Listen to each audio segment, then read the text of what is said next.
Bonjour à tous et bienvenue dans ce Morning Bull Live. Nous sommes le 24 novembre 2020 et donc c'est officiel, on ne baissera plus jamais. Vous pouvez couvrir vos shorts, vous pouvez acheter tout et n'importe quoi. De toute façon, il semble plutôt évident que plus jamais on ne baissera sur les marchés. C'est en tout cas le sentiment que ça donne depuis quelques jours, puisque on l'a vu et on l'a compris. À partir de dorénavant, le lundi, ça sera le jour des vaccins. Et puis le vendredi, ce sera le jour des demandes d'approbation pour les 10 vaccins. Enfin bref, le vaccin est la solution finale, mais c'est pas tout, parce que cette fois, on a rajouté un truc de plus. C'est l'arrivée du Messie de Madame Yellen. Donc voilà, il faut pas trop se poser de questions, tout va bien. Donc définitivement, je suis pas trop fait pour être négatif sur les marchés.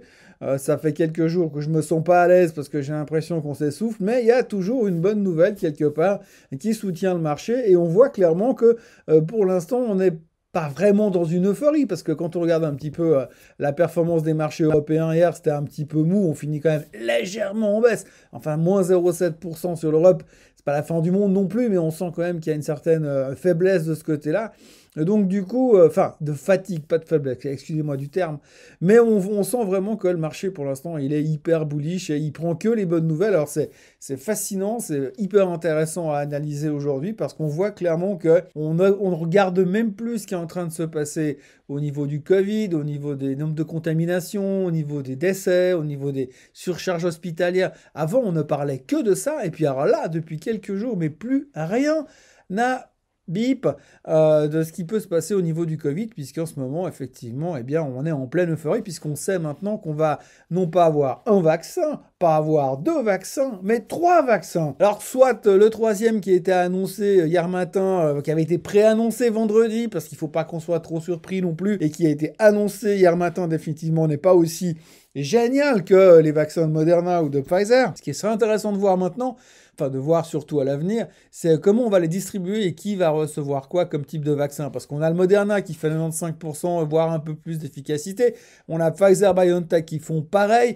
Et puis on a AstraZeneca qui fait 70%. Oui, alors bon, l'avantage, d'accord, c'est qu'on peut le stocker plus facilement et qu'il est moins cher. Donc je vous laisse deviner qui va recevoir quoi, mais enfin bon, c'est une autre discussion qu'on aura certainement ces prochains temps. Toujours est-il que ce troisième vaccin a mis encore un peu plus de baume au cœur au marché, puisque maintenant on est certain qu'on va s'en sortir.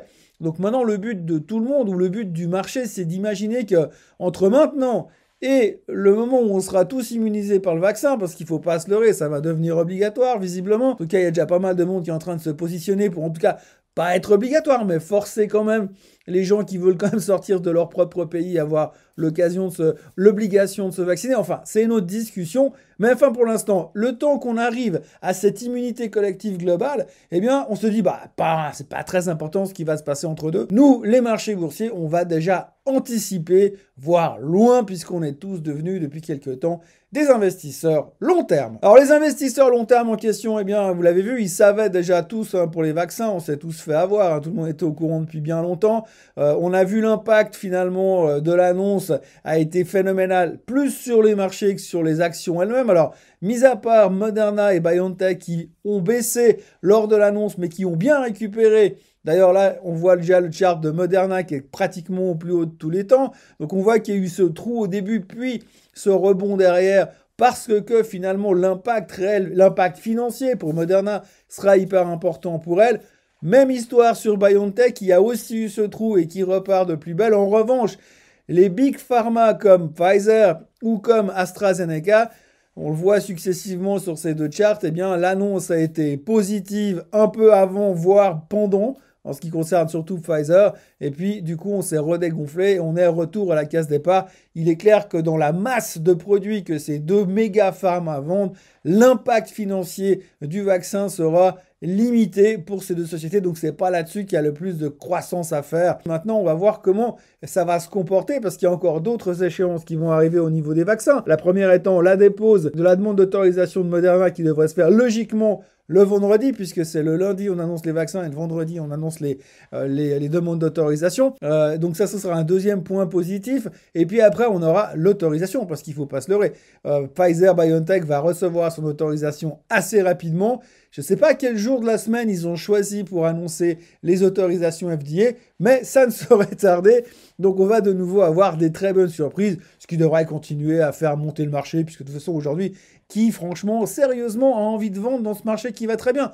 Si on fait évidemment abstraction de ce qui se passe au niveau du Covid, mais ce n'est que temporaire. Donc nous sommes dans une période d'optimisme exacerbé, donc il n'y a que du positif, on ne parle plus de bull et de bear market, on parle de bull market, les bears ils sont en hibernation, de toute façon ils ne devraient pas se réveiller avant mars-avril, donc pour l'instant on est tranquille, il n'y a que de l'optimisme, on n'invite plus les mecs à la télé qui venaient dire que le marché allait perdre 343% dans les 12 semaines et puis aller à moins 75% sur le S&P 500. Donc on a vraiment encore ce côté où on reste extrêmement optimiste. Et d'ailleurs, hier, on en a rajouté une couche, puisque on revient sur le chapitre politique qu'on avait un peu mis de côté. Alors non, rassurez-vous, on ne parle pas de stimulus parce qu'on n'en est pas encore là. Mais par contre, Trump a déjà donné des instructions, enfin, à son gouvernement d'accepter les discussions pour la transition du pouvoir. Donc, c'est quasiment fait. Biden sera bientôt officiellement le nouveau président américain. Trump va dans le bon sens. On va vers une transition. Donc tout ça est positif, tout ça est encourageant. C'est presque encore mieux que l'élection. Mais en plus, hier, on a eu la cerise sur le gâteau. C'est l'annonce que Biden est en train de structurer, de construire son gouvernement. Et hier, il nous a donc annoncé l'arrivée de Janet Yellen comme secrétaire du Trésor américain. Alors Janet Yellen, ancienne patronne de la Fed, c'était la précédente présidente de la Fed avant Monsieur Jérôme Powell. Elle revient au gouvernement, première femme de l'histoire à être secrétaire du Trésor. On est en plein dans les premières en ce moment, mais c'est fantastique, c'est une superbe nouvelle.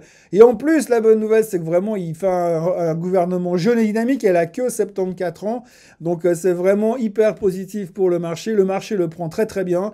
Et d'ailleurs, quand on lit un peu les articles de ce matin, c'est carrément hallucinant parce que là, j'ironise, mais j'ai beaucoup de respect pour Madame Yellen, qui est quelqu'un d'extrêmement compétent au demeurant. Mais quand on lit les articles aujourd'hui qu'on voit dans les médias américains, elle va régler le problème économique, elle va régler les problèmes politiques et rebooster la diplomatie américaine. On attend encore 1 ou 2 jours et il est pas exclu qu'elle nous sorte un vaccin contre le cancer, une solution contre, contre la pollution dans le monde et régler la faim d'ici. Elle devrait régler le problème de la faim dans le monde d'ici, je pense, octobre 2021, à voir comment elle est encensée dans la presse aujourd'hui. Madame Yellen qui avait été mise de côté par le méchant président Trump il y a quelques années.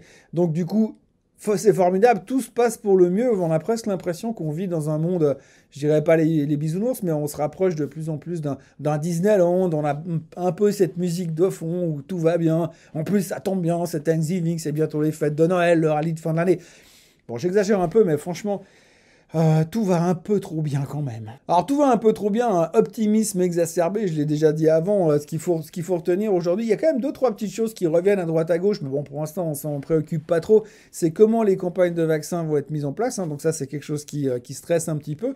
Et puis l'autre problématique, il y a des médecins qui commencent à taper un petit peu sur des tambours pour dire attention les gars, parce qu'il y aura des effets secondaires au vaccin, et les effets secondaires, ce sera pas le nez qui coule, ça risque d'être un tout petit peu plus violent que ça. Donc il y en a qui mettent un petit peu en garde, mais bon, on veut pas trop gâcher la fête pour l'instant, comme tout va trop bien, tout va très bien, on va pas se désespérer avec des mauvaises histoires ridicules, alors qu'on sait qu'on va tous être sauvés par le vaccin dans quelques semaines, dans quelques mois. Enfin, quelques semaines pour les plus chanceux et quelques mois pour les autres, mais c'est une question de temps. Donc voilà, ce matin, vous sentirez un peu un ton d'ironie dans ma voix, peut-être plus que d'habitude, mais c'est vrai que quand je vois tout ce que je vois, et comme disait l'autre, quand on voit ce qu'on voit, qu'on entend ce qu'on entend, eh bien, on a bien raison de penser ce qu'on pense, et je trouve simplement qu'on est en train de s'emballer un peu sur plein de choses, sans avoir vraiment grand-chose de concret, en faisant fi, finalement, en faisant abstraction de ce qui peut encore nous tomber sur la figure ces prochains temps. Je rappelle quand même que la moitié de l'Europe est confinée, que quand on voit la progression du virus aux États-Unis, je serais étonné qu'on ne soit pas complètement confiné. Je serais même pas surpris que d'ici le mois de janvier, Biden il nous ferme le pays complètement. Et là, je ne suis pas convaincu que ça arrange les bidons de l'économie ces prochains temps. Mais enfin bon, pour l'instant, le vaccin semble la solution. Le stimulus est devenu quelque chose de vraiment aléatoire, ça n'intéresse plus personne. Ça va revenir, mais pour l'instant, c'est aléatoire. Et ce matin, l'annonce de l'arrivée de Mme Yellen au pouvoir fait littéralement exploser les marchés, donc tout va pour le mieux. Dans le meilleur des mondes, comme je le dis souvent. Pas d'idée d'investissement aujourd'hui parce que je suis en grève. Non, pas parce que je suis en grève, mais parce que là, j'avoue que je sèche un petit peu. Il n'y a plus grand-chose que j'ai envie d'acheter dans le marché momentanément. Sur le long terme, on n'en parle même pas, mais là, tout de suite, j'ai plus de peine. Donc, je vais m'abstenir pendant un jour, peut-être deux. On verra s'il y a quelque chose qui vient de croustillant sous la main. J'ai repéré 2-3 trucs, mais pour l'instant, c'est encore un peu tôt, à mon sens. Et puis, je vais renoncer à vouloir être short sur les marchés, puisque visiblement, ça baissera plus jamais. Et qu'on est dans une certitude de hausse, un bull market perpétuel. Donc tout va bien de ce côté-là. On voit même d'ailleurs que du côté de l'or, dont on voit le chart à l'instant, eh bien tout a cassé à la baisse. J'avais mis à l'époque un stop loss à 1848 $. Donc paf, on est sorti, on n'est plus dedans. L'or a cassé, il redescend à 1822. Ben oui, forcément, l'or est une valeur refuge. À quoi servirait une valeur refuge aujourd'hui alors qu'on est pratiquement aux portes du paradis actuellement au niveau des marchés boursiers? Je termine avec la question du jour qui a trait aux voitures, en l'occurrence à BMW. J'ai une personne qui m'a envoyé un mail pour me dire qu'elle avait acheté des BMW quasiment au fond du trou à l'époque du mois de mars. Bravo. Et la question aujourd'hui, c'est que faire avec de la BMW aujourd'hui quand on voit l'extension qu'on a faite, j'en parlais encore hier. Est-ce qu'il faut profiter de l'occasion pour vendre et attendre un meilleur moment? Ou alors est-ce qu'il faut simplement s'asseoir dessus et être convaincu qu'un jour ça ira plus haut? Alors c'est toujours très très difficile parce que quand on fait des investissements, la question de savoir c'est est-ce qu'on a une idée, un scénario de base qui est déterminé sur les quelques prochaines semaines ou mois en se disant voilà j'achète telle société à 50 parce que je pense qu'elle va à 80, auquel cas quand vous arrivez à 80 vous la vendez. Ou alors, est-ce que vous pensez que cette société-là va vous accompagner tout au long de votre vie dans votre portefeuille et en faire finalement un portefeuille de base? On a tous plus ou moins 7, 8, 10 valeurs dans nos portefeuilles qui font partie de notre core business, en tout cas qui devraient faire partie de notre architecture de base du portefeuille. Et donc, si BMW, en l'occurrence, fait partie de cette réflexion, ben non, il ne faut pas la vendre. Par contre, il est vrai que si vous en avez acheté de la BMW au fond du trou et que vous faites 150% dessus, eh bien, vous pouvez prendre les profits. Techniquement, aujourd'hui, le graphique a l'air d'être complètement fatigué, épuisé, et je vois pas qu'est-ce qui générerait encore un trend aussi immédiat, encore plus haut, après les plus de 30% qu'on vient de prendre depuis 3 semaines en arrière. Donc il serait logique de prendre les profits puis dire ce qui se passe, quitte à revenir dedans un peu plus tard si les choses s'améliorent dans les jours qui s'améliorent, si le graphique repart à la hausse, si le titre repart à la hausse pour une raison euphorique quelconque, je ne sais pas, un 4e vaccin développé par Elon Musk, à ce moment-là, on pourrait y envisager aller chercher encore un peu plus loin, mais on pourrait revenir sur le titre. Donc aujourd'hui, il est difficile de prendre des décisions. Maintenant, il y a un truc que moi j'aime bien faire, ça n'arrive pas tous les jours malheureusement, c'est que quand vous avez acheté un titre et que vous faites 100%, bah, ça veut dire que vous doublez. Donc finalement, vous vendez la moitié de votre position et il vous reste une position qui est gratuite au niveau investissement. Elle vous a rien coûté. Donc après, vous pouvez la garder 10 ans et potentiellement, elle va redoubler derrière. Donc ça, c'est un petit peu un truc qu'on peut faire de temps en temps quand on fait des belles performances. Après, effectivement, je parlais aussi souvent de Porsche. C'est un titre que j'aime bien, qui a aussi beaucoup monté ces derniers jours. Et ben, ça fait partie de la même réflexion. Est-ce que vous avez un titre comme Porsche dans votre portefeuille parce que vous pensez qu'un jour, elle va aller à 70 ou à 80 €, ce que je pense sincèrement, personnellement. Est-ce que je la vends maintenant pour attendre qu'elle revienne de 10% pour l'en reprendre derrière et améliorer mon rendement? C'est une possibilité. Après, ça dépend aussi de la manière dont vous dynamisez la gestion de votre portefeuille. Si j'étais devant mes écrans en permanence et que j'essaierais d'optimaliser la vie de certaines positions, je le ferais. Je vendrais les voitures aujourd'hui, j'attendrais un repli et je reviendrais dedans. Ça m'a l'air un petit peu étendu et un peu overextended et je vois clairement mal, ce qui pourrait justifier la continuité de la hausse maintenant, là, tout de suite. Donc j'aimerais bien que ça revienne un peu pour repartir après derrière. Après, si effectivement je me trompe et puis que ça continue de monter, bah ça n'empêchera pas de ressauter dans le train 3-4% plus haut si on voit que finalement il y a un autre événement particulier qui a justifié finalement cette hausse. Je sais pas, un rebond massif de l'économie européenne qui changerait complètement la face du monde. Voilà, j'ai été long et j'ai beaucoup causé aujourd'hui, semble-t-il. Pourtant, il n'y a pas tant de choses à dire que ça, si ce n'est tout va bien. Nous sommes dans un monde parfait. Voilà, il suffit de faire abstraction de ce qui se passe au niveau du Covid pour l'instant. Je vous souhaite une très belle journée et puis bah, je vous retrouve demain comme d'habitude. Comme d'habitude, n'hésitez pas à liker, n'hésitez pas à commenter les vidéos. D'ailleurs, depuis quelque temps, je me suis mis à répondre à tous les commentaires dans la mesure du possible. Et puis, eh ben, on se retrouve demain, comme d'habitude. Passez une très belle journée. Bye bye.